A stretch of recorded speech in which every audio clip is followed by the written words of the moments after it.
योगी की कुर्सी पर कोई और बैठा। बाबा जिसे सबसे ज्यादा प्यार करते थे उसी ने किया कब्जा। योगी के भी उड़ गए होश। योगी भी चाह कर कुछ नहीं कर पाए। देखते रह गए बुलडोजर बाबा। योगी के साथी ने कर दिया खेल।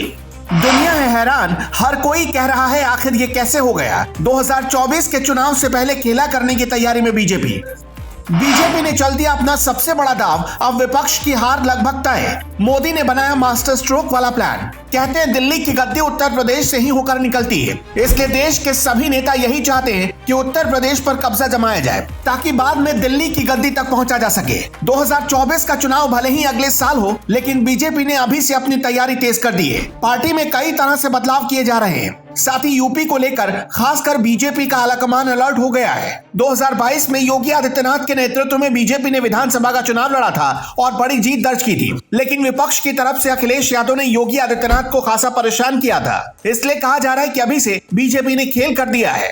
क्या खेल हुआ है आपको आगे वीडियो में बताएंगे, लेकिन पहले उसकी बात कर लेते हैं जिसने योगी आदित्यनाथ की कुर्सी पर कब्जा जमा लिया। आप सोच रहे होंगे कि आखिर ऐसा कौन सा नेता हो गया जिसे बीजेपी ने योगी आदित्यनाथ की जगह मुख्यमंत्री की कुर्सी पर बैठा दिया। तो भाई ऐसा कोई नेता मौजूदा समय में नहीं है जो योगी आदित्यनाथ की कुर्सी पर बैठ सके, लेकिन योगी जिसे गोद में बिठाकर कभी दुलार प्यार किया करते थे उसी ने उनकी कुर्सी पर कब्जा जमा लिया। गौर से देखिए इस वीडियो को। इसमें योगी आदित्यनाथ के सामने खड़े हैं और उनकी दुलारी बिल्ली सोफे पर आराम फरमाती नजर आ रही है। आप वीडियो में देख सकते हैं कि मुख्यमंत्री सोफे पर बैठी बिल्ली से खड़े होकर बात कर रहे हैं। मुख्यमंत्री अपनी बिल्ली से पूछते हैं क्या कुछ खाएगी। सीएम योगी बार बार दोहराते हैं। वीडियो में सीएम और एक बिल्ली के बीच प्यार देखा जा सकता है। मुख्यमंत्री योगी आदित्यनाथ की इस बिल्ली का ये वीडियो सोशल मीडिया पर तेजी से वायरल हो रहा है। जो भी देख रहा है वो कह रहा है कि बाबा जानवरों से कितना प्यार करते हैं। दोस्तों कुछ दिनों पहले आपने इसी बिल्ली को योगी आदित्यनाथ की गोद में बैठा हुआ भी देखा होगा। तभी से इस बिल्ली की चर्चा हो रही थी, जिसके बाद अब इससे जुड़ी कई बातें लोगों के सामने आ रही है।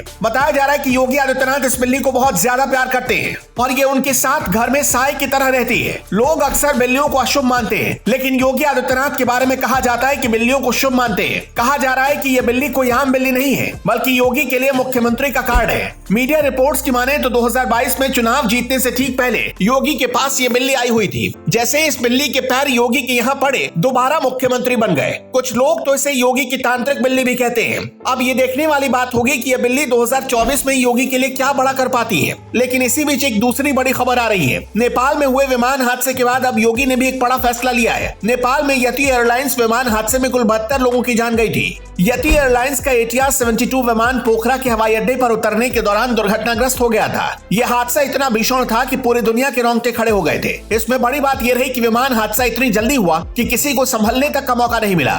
आधे मिनट के अंदर ही हंसते मुस्कुराते चेहरे आग में झुलसकर कब खत्म हो गए किसी को पता नहीं चला। बताया जा रहा है कि जैसे ही हादसा हुआ तुरंत रेस्क्यू टीम वहां पहुंच गई थी, लेकिन जरूरी इक्विपमेंट ना होने की वजह से किसी को नहीं बचा पाई। मीडिया रिपोर्ट्स की माने तो अंदर से लोग चीख पुकार रहे थे और कह रहे थे प्लीज हमें बाहर निकालो, लेकिन इसके बावजूद उनको बाहर नहीं निकाला जा सका। लेकिन ये विमान हादसा कैसे हुआ, क्या वजह रही, अब तक इसका पता नहीं चल सका है। हालांकि विमान में रखा ब्लैक बॉक्स मिल गया है, लेकिन अब देखने वाली बात होगी कि इसके जरिए किन राजों का खुलासा होता है। लेकिन इस बड़े विमान हादसे में 72 लोगों के घर पूरी तरह उजड़ गए हैं। दुर्भाग्य रहा कि उत्तर प्रदेश के 4 नौजवानों की भी इस हादसे में मौत हो गई। लेकिन जैसे ही योगी आदित्यनाथ को इस बात की जानकारी मिली वो भावुक हो गए और मृतक के परिवार वालों को सहानुभूति देते हुए बड़ा ऐलान कर दिया।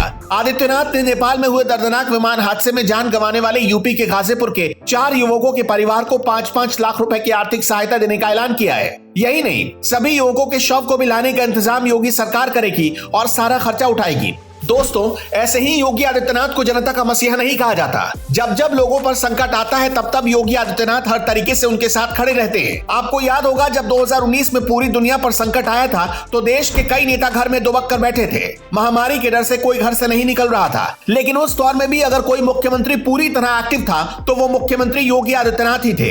योगी ने अपनी जान की परवाह किए बगैर सड़क पर उतरने का फैसला किया और अधिकारियों के साथ कभी अस्पताल तो कभी दूसरी जगहों पर पहुंच जाते। उस दौरान जब बाकी पार्टियों के नेता आराम फरमा रहे थे तब योगी आदित्यनाथ ने बहुत बड़ी मिसाल पेश कर दी। संभवतः योगी आदित्यनाथ तब बीजेपी के पहले ऐसे मुख्यमंत्री थे जो इतने बड़े स्तर पर जान जोखिम में डालकर लोगों की मदद के लिए सामने आए। लेकिन तब किस्मत में योगी का साथ जरूर दिया था, पर वो भी एक बार महामारी की गिरफ्त में आ गए थे। लेकिन उत्तर प्रदेश के लोगों की दुआ उनके साथ थी और वो जल्द ठीक हो गए। लेकिन इससे भी हैरत वाली बात यह है कि जब योगी आदित्यनाथ घर में महामारी की चपेट में आने के बाद आराम कर रहे थे तब भी वो अपने अधिकारियों से 24 घंटे फोन पर जुड़े हुए थे। योगी ने कह दिया था अगर किसी भी तरह की समस्या खड़ी हो तो बिना संकोच के फोन किया जाए। इसी के ठीक बाद 2022 में जब विधानसभा का चुनाव हुआ तब जनता ने योगी आदित्यनाथ को सिर पर बिठाया और दोबारा उन्हें सत्ता की चाबी दे दी। योगी आदित्यनाथ बीजेपी के पहले ऐसे मुख्यमंत्री बने जो लगातार 2 बार उत्तर प्रदेश की सत्ता संभाल रहे हैं, लेकिन ये भरोसा योगी आदित्यनाथ ने जनता से कमाया है। यही वजह है कि अब उत्तर प्रदेश को लेकर बीजेपी जो 2024 के जीत का प्लान तैयार कर रही है उसमें योगी की भूमिका को साफ कर दिया गया है। जिन सीटों पर 2019 के चुनाव में बीजेपी कमजोर हुई थी वहां पर योगी आदित्यनाथ खुद मोर्चा संभालेंगे और ताबड़तोड़ रैलियां करेंगे। योगी आदित्यनाथ को जो जिम्मेदारी सौंपी गई है वो यही है कि वो जनता से खुद मुलाकात करके उनकी समस्या दूर करें। इसमें कोई दो राय नहीं है कि योगी आदित्यनाथ वो नेता है जो जनता की नब्ज को समझते हैं और जनता भी उन्हें अच्छे से समझती है। अगर योगी आदित्यनाथ एक बार चुनाव मैदान में उतर जाते हैं तो नतीजे अपने आप बदल जाते हैं। ऐसे ही नहीं, योगी आदित्यनाथ को बीजेपी का मोदी के बाद दूसरा सबसे बड़ा नेता बताया जा रहा है। हिंदुवादी फायरब्रांड नेता की लोकप्रियता ऐसे ही लगातार नहीं बढ़ रही। दोस्तों, आपका क्या मानना है? 2024 के चुनाव में बीजेपी के लिए योगी आदित्यनाथ तुर्क का इक्का साबित हो सकते हैं? कमेंट करके जरूर बताएं।